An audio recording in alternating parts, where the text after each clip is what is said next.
Hello, everybody. We are back again for another weekly meeting of the Healing Cooperative here on Zoom, and very excited to have Albert Pellissier as our speaker of the week.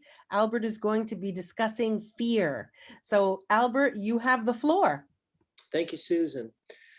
So we have a lot of people unfamiliar with really what I'm talking about, so I'm going to give you a little example. When I was 36 years old, this was in 1999, April 12th, 1999. My wife and I had just had our first baby girl, and I had been self-employed actually since college at the time, surviving by my own wits. But I really had run into this ceiling where I never really could make more than $25,000 or $30,000 a year. And I'm in my mid 30s. It was fine when I was single. It was okay when I was married, but I could see now with having a family, this just was not going to cut it. But in spite of all of my strategies and ways to expand my business, I just kept running into this magical ceiling that I couldn't move past from. So I began to do shadow work, which is to delve into your subconscious fears. And what came up for me was a story that my father told me when I was 10, 11, 12 years old. He was a bartender in the French Quarter of New Orleans and worked at all of the fancy hotels and worked at night. And when he would come home, that's really when the party would start. At 2 o'clock in the morning, all the kids would get to stay up. And he'd say, tonight there was all of these really wealthy guys in my bar. They own hotels and skyscrapers and rub elbows with all the councilmen of New Orleans. But where are they on a weekend night? Are they home? No, they're in my bar drinking because their families despise them. Their wives loathe them. Their kids can't stand them. And he just sort of told it very matter-of-factly, and my brother and I heard it quite a bit.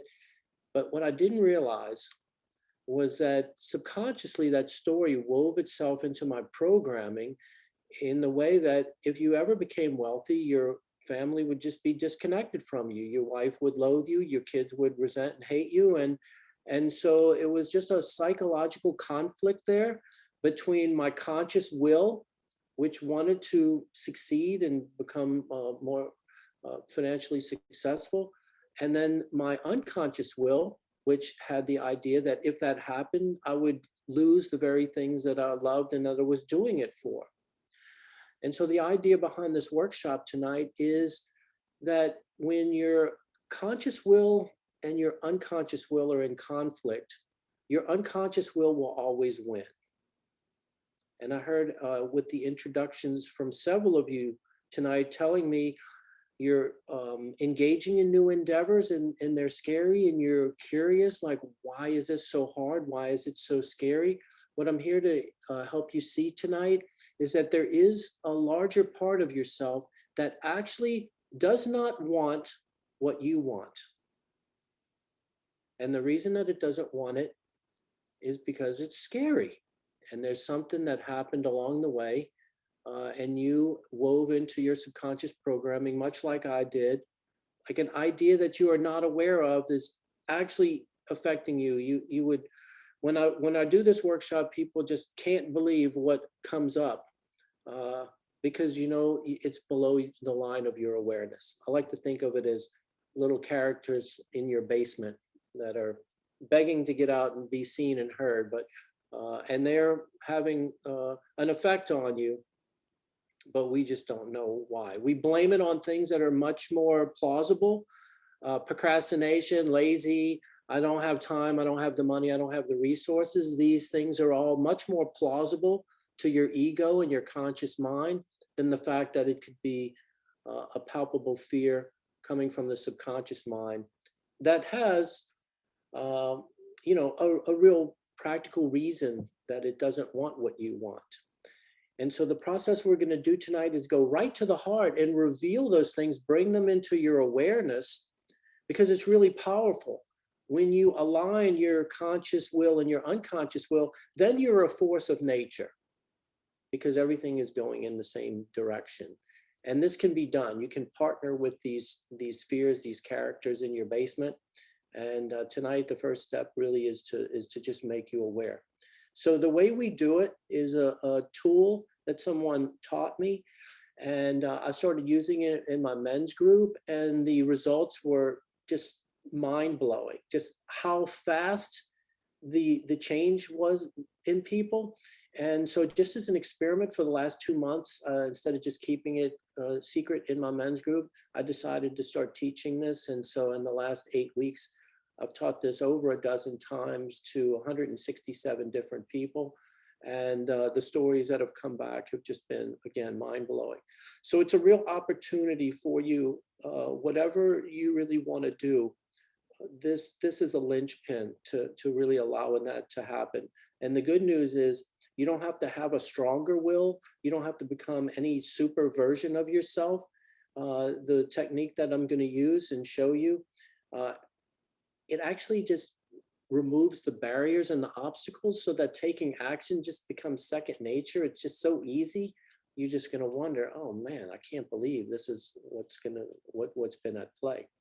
So I put a link in the chat, a Dropbox link. If you have a printer handy and it's easy for you to print that worksheet out, it has some lines already drawn on it. It'll just make it go a little quicker for you. But if not, a blank sheet of paper is totally fine. So grab yourself a piece of paper and a pen. And what I want you to start thinking about is, what has been a dream goal of yours? It could be that book you wanted to write. It can be that business you're working on. It can be the brand you're developing. I heard a lot of things like that. What is the dream goal? It's probably somewhat personal, tied up into your own, identity of just something you really wanted to create, launch in some way. And for whatever reason, it keeps getting put on the back burner over and over. Maybe you pull it out and dust it off once every 5 years, but it goes back there.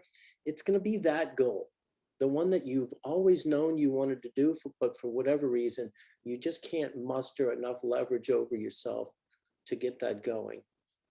And I want it to be concise,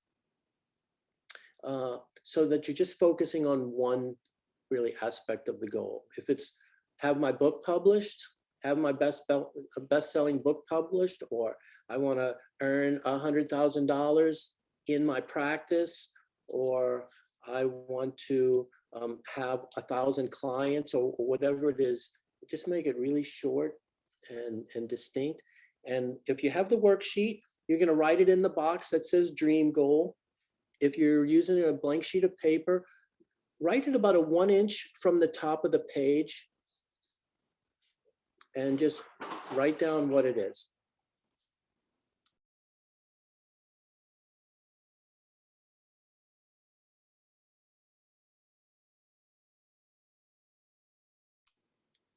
If while people are writing, somebody wants to just throw out their goal to me, and I'll give you some feedback if I feel like we're on the right track with it.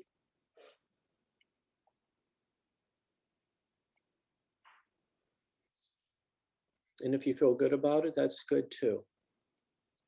So if you know what your goal is, go ahead and raise your hand just so I can see how everyone is coming along. Okay, you have it, Susan. Sarah has it. Bill has it. Eileen has it.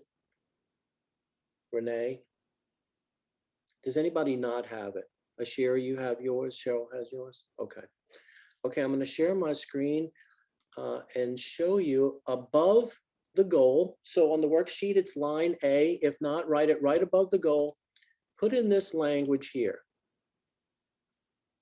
Now that I'm achieving it, what haunts and terrifies me about having, and then of course you would read your goal following that. Now that I'm achieving it, what haunts and terrifies me about having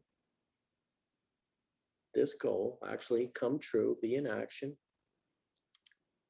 And then below on line B, if you're using the worksheet, and if it's a blank sheet of paper, just directly below your goal, right, is the thought and deep fear that ...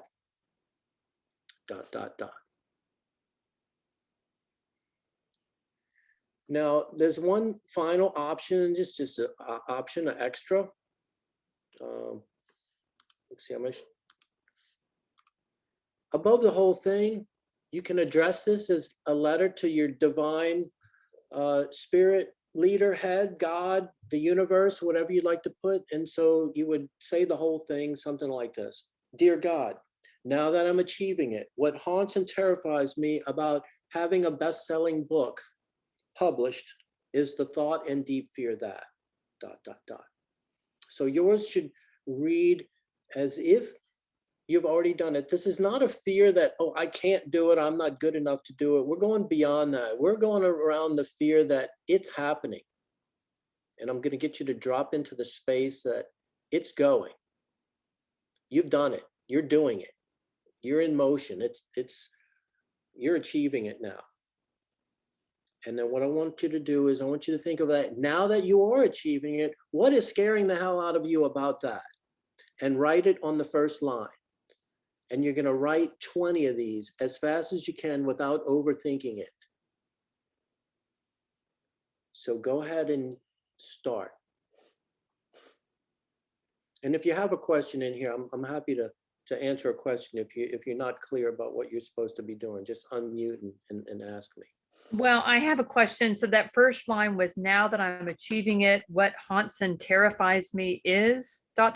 Yeah, about having, or Okay. sometimes you have to change the wording on that to make it go with how you wrote your goal. But essentially, like, now that you're achieving your goal, what is haunting and terrifying you about that?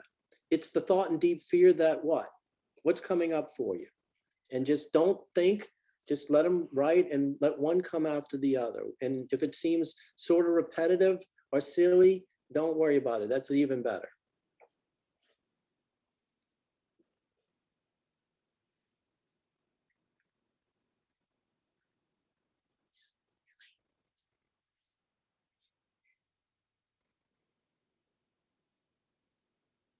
And I'm going to check in with you. If you start running out of gas on something, I'll help you seed it and get going again. But allow yourself to tap into that space, because once they start to come, they're all sort of related, and one will come and another and another and another and another.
And for you YouTube people watching this, go ahead and keep writing.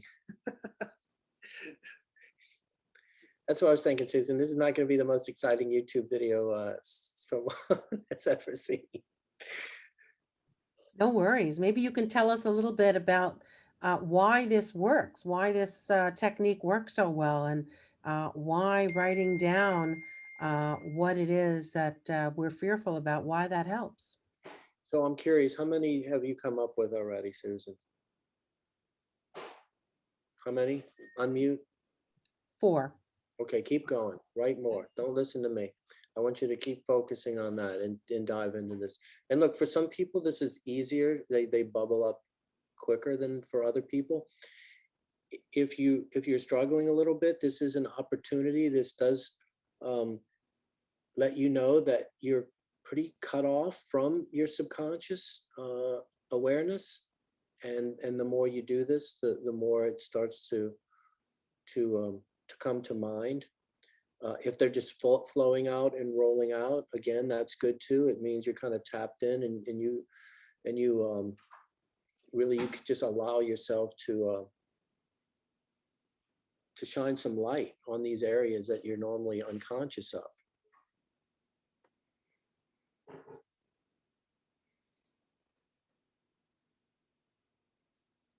So I didn't create this exercise, but I've been refining it. But I will say that I know one of the original inspirations for it was Marianne Williamson's quote about, we don't fear not being good enough, we really fear our greatness.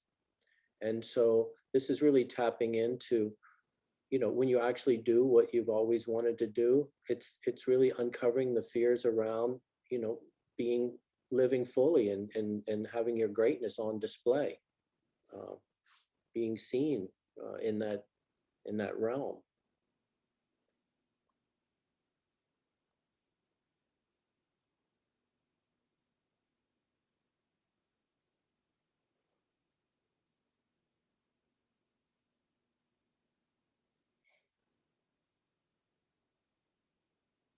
Not to get you thinking on the other rabbit trail, but each of these fears that you're coming up with is actually came from a specific incident that happened in your life. And if you have enough time, you can go back and think about each one of these things and remember. And that's what I started off my introduction with, is what one of my guys in my men's group in his mid-60s, he was tracing the bulk of these to things that were happening in fifth grade. Once they are woven into your subconscious as something that was unpleasant or that painful, that you deemed that it was painful or unpleasant, something you didn't want to experience again, your subconscious mind will record this and keep on the lookout of anything that looks similar and help you avoid that. And so over time, boy, this just gets built up to be a nest of subconscious fear. And over time, our lives, in a sense, become not painful, but smaller and smaller and smaller. And there's usually no time in a person's life where they go back and revisit this and change this program, unless they're having just serious problems where their life is just not working out, and they go to a therapist, or they go and do some deep work, or do some healing work.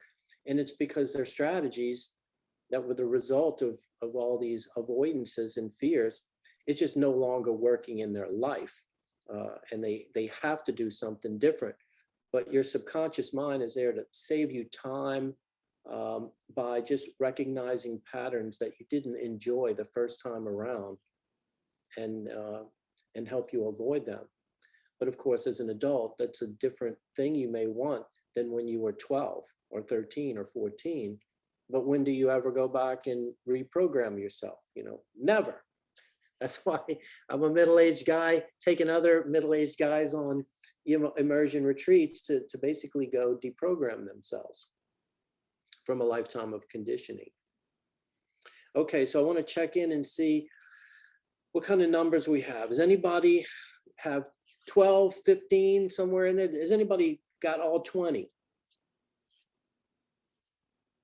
Okay, Serena has 12. Does anybody have 20? William's got 9, Cheryl 11. Are they coming? Okay, I'm gonna just give you a few seeds of just common things I see, and maybe this will get you going again if you're running out of gas. Okay, Eileen, great, 18, 13. Is there any fear over, now that you're achieving it, being able to keep it going, to sustain it? That's usually a rich vein of subconscious fears. Like, okay, I did it once. And am I a one-trick pony? Will I be able to keep this going next year? Can I do it again? Are there any fears around what people close to you, peers, family members, are going to think about you if you're achieving this? Any sort of criticism or judgment, envy, creating any sort of envy in people that you love that you might not really want to experience?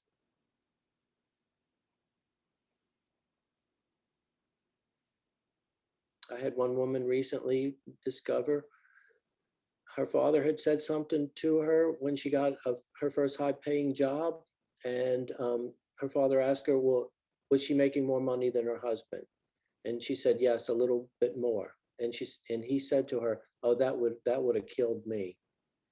And she realized at that moment, from then on, she restricted her income to always be less than her husband's, and this has been going on for 25 years. And she used this to uncover that. So she had a fear of, if she was this successful, her husband, it would be hurtful to him to.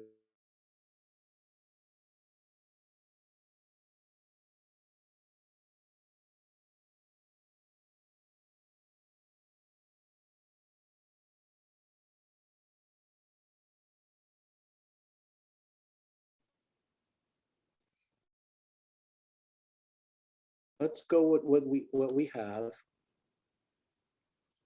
Let's see, Cheryl, how many are you up to? Are you willing to read yours? Yeah. Okay, go ahead and unmute so just everybody can get the flavor of it. And the way I want you to do it is this. Now, look, I'm going to model this for you. And the reason I am is because there's homework from this this workshop. I'm going to give you some assignments here. You're going to have to read these to another human being. So I'm going to send you off, and you have to find somebody, preferably tonight, somebody you trust and you're willing to hear your fears. Tell them what you're doing. They may get excited about it and want to do it with you. Ideally, this works if you do this for multiple days, 10 to 14 days after every single day, 20 new fears. I'm going to put in the chat. You can go to fearworksheet.com, and what it's going to have is all the written instructions. So you don't have to remember anything I'm doing. If you go there, all the written instructions are there, and a completely filled out worksheet with all the phrasing. So you can go get that, and then you can help coach somebody through this. But I'm going to model it for you. If you're reading this with someone else, there's a few little phrases that you would want to put in here. And so I'm going to do it with Cheryl. So Cheryl, I may stop you in the middle because I'm looking for one more piece of information, and I'm going to see if it comes up for you, and then I'll get you to pause. Okay, Cheryl, so I want you to read the whole thing. Dear universe, dear God, now that I'm achieving it, your goal and the deep fear that, and then rattle off your fears. To not say what my goal is, or Yeah, say your oh, goal. okay. So my dream goal is grow Soul Connects to become a reputable community of intuitive practitioners.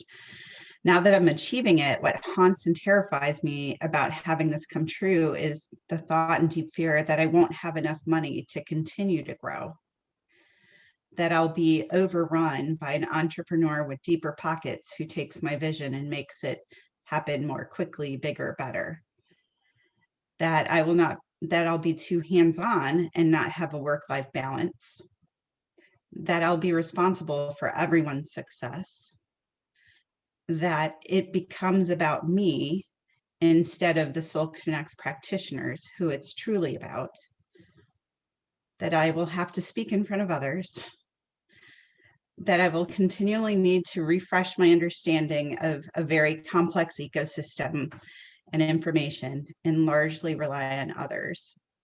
That was kind of complex there, my complex thing, that I'll lose control, that I will become dated, back into refreshing, that I won't have time for vacation, that I'm putting my retirement at risk, that I will bring on, or somebody will turn into a bad apple and it will tarnish our brand and our industry, the criticism and judgment from others, the skeptics, and that I want you to pause right there on the criticism for others. So whenever the fear is coming from someone else other than you actually doing something to you, I want you to add the phrase in front of it that I am unwilling to feel the sensation of. So just put a little star by it, and that's going to represent.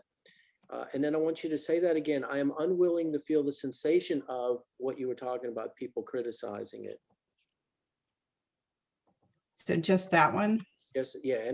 Whenever I'm looking for the Mhm. ones that are sort of Sure. outer directed. They have nothing to do with you. It's other people's behavior that you Okay, can't control.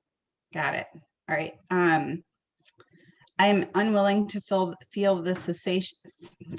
Can I get my words out? I am unwilling to feel the sensation of I will be overrun by an entrepreneur with deeper No, pockets. not that one. Just No, forget about darn the it. criticism. The Oh, one, okay. just Sorry. that one. I'm unwilling to feel the sensation of criticism and judgment from others. That's it right there. That's the fear. That's the one you have agency over. You can't stop people from criticizing or judging you, but you can be willing to just feel that. And that's really what the barrier is there. It's just the unwillingness to feel criticized. Okay, keep going. Sorry, I was taking notes on that. Was that the only? I think that was That's the the only only one. one. That's the only one I heard like that so far. And then that my last is that my partnership arrangement and leadership team will need to not only grow, which is a good thing, but change the existing relationships. Okay. So that's like fear of, yeah, changing the relationships that are already in place. Mhm. Okay, so now as the listener, I would say, Cheryl, thank you for your honesty. And then you would respond, thank you for listening. Thanks for listening. Okay. So I just want to point out now that Cheryl has shared, can you feel the weight of those? And if we listen to more people share fears, you can just really hear the weight of the subconscious fear. And this is what keeps us from taking the action. These are big things. These are important things. It's fear of loss. And sometimes it's losing people and relationships and money. And is all the fear of loss they're really exaggerated, but they're there.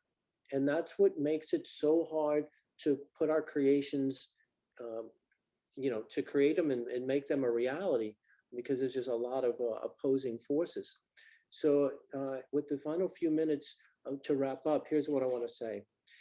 You may be stunned with whatever came up tonight because it's fresh and you didn't realize it was there. I'm going to make a promise to you.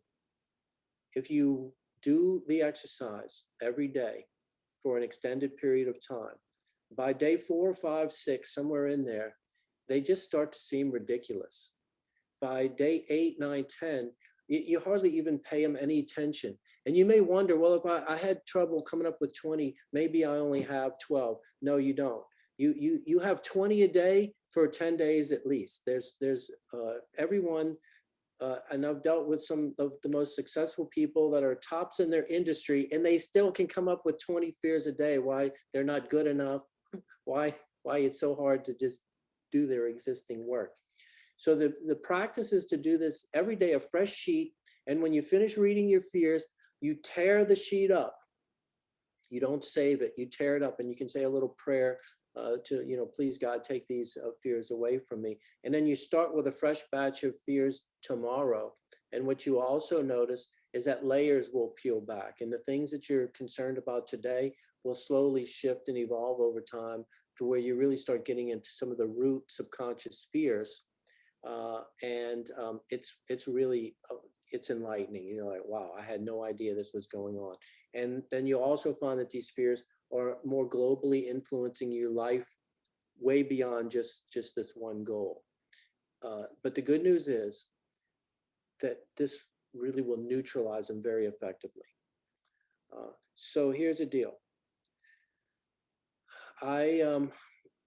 This was an experiment for me over the last 2 months, and I am teaching a workshop starting Tuesday night for 4 Tuesdays in a row. It's the only offering I have. I'm just going to do it this one time because it's been a distraction in a sense. I'm glad to have done it. It's been powerful, but I do have to get back to my men's retreat work. So if you go to clearyourfear.org, it tells you all about it, when the classes are. And what I'm going to do in that class is I'm going to take people, I'm going to assign you an accountability partner. And then every morning you're going to touch base to read your fears real quickly to your accountability partner. And then we're going to take this thing, we're going to stretch it inside out. And then we're going to identify these subconscious characters. We're going to name them, these ones that are at play. And then I'm going to show you how to partner with them, so that right now they're trying to protect you. I'm going to show you how to make a deal, broker a deal with them to get them on your side. And so now they become an ally, and you can access their power. So I'll give you one little tiny example. My wife owns an antique store. She discovered one of her subconscious characters was named Petty Betty. And Petty Betty was telling her, you can't afford to do this. No, you can't paint this mural in your shop. No, don't buy this thing at a garage sale for $20. It's $5 too much. So now that she's partnered with Petty Betty knows that she can sell that $20 item for $100, and she's given her permission to buy it. She's given her permission to do the murals at her antique store because it's great marketing pieces for her. It's better than any ad she could buy. Now that her and Petty Betty are allies, she is just driving all over Louisiana, loading up the car, filling up her shop, and just making it a creative masterpiece that she's always wanted. And this is just 4 weeks ago. This is not like something, she's been doing it for years. I don't coach her, but she heard me doing this, and she wanted me to do it with her. And I taught her how to make an ally out of what was formerly an enemy. And man, she's just on fire. And I could tell you stories like this, dozens of them from doing this. And I'm in a mastermind group with Ashira, and she can attest that the women who have just done this have just really broken out of an existing pattern. It's the most powerful, quick, fast acting technique that I've discovered in all my years of coaching. So this is really completing the workshop. Thank you so much, Albert. I really appreciate your presentation. And I think that everyone found it to be a very powerful exercise. And so happy that you were able to get Cheryl to be our example for the group. And that, Cheryl, thank you for being so vulnerable and being able to list all of your fears. And of course, we wish you a lot of success with Soul Connects. And I think that Albert's exercise tonight is definitely going to play a part in your success. So I'm going to stop the recording, and then we're going to continue with our next segment.